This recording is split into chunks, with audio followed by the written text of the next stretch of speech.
Good evening friends. இன்றைக்கி நம்ம மண்தக்காளி கீரை எப்படி வளர்க்கலான்றது இந்த வீடியோவில் பார்க்கலாம்.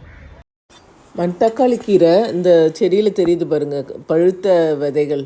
இது மூலமாகவும் வளர்க்கலாம். இல்லைன்னா நம்ம கீரை நம்ம சமைக்கிறதுக்கு வாங்குகிறோம் இல்லைங்களா கடையில், இல்லைன்னா இந்த குச்சி அதோட குச்சிகளை எடுத்து நம்ம நட்டு வச்சோம்னாலே வந்துடும்.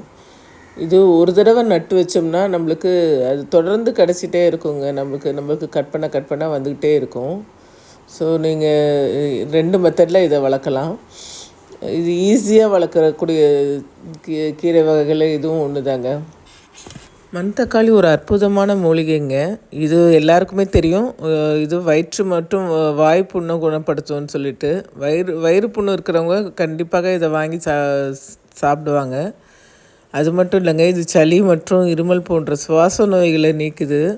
இரத்த சோகை மற்றும் கல்லீரல் மண்ணீரல் வீக்கத்தை குறைக்குது மற்றும் சர்ம ஆரோக்கியத்தை மேம்படுத்துது. இந்த கீரையில் வைட்டமின்ஸ் மற்றும் ஆன்டி ஆக்சிடென்ட் நிறைஞ்சி இருக்குங்க.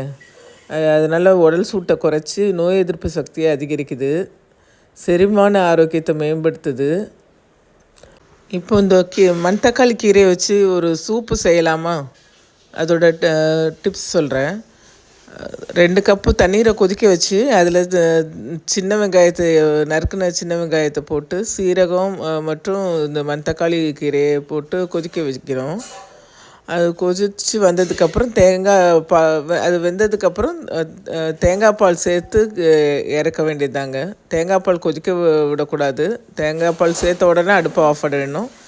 இதை நீங்கள் சூடாக சாதத்துக்கு முன்னாடியோ இல்லை சாதத்துக்கு கூடயோ நீங்கள் சேர்த்து சாப்பிடலாம். அது மட்டும் இல்லாமல் இதை கீரை கடையிலாவோ இல்லை பொரியலாவோ கூட செஞ்சு சாப்பிடலாம். வாரத்துக்கு ஒரு நாள் இதை செஞ்சு சாப்பிடலாம். தேங்க்ஸ் ஃபார் வாட்சிங்.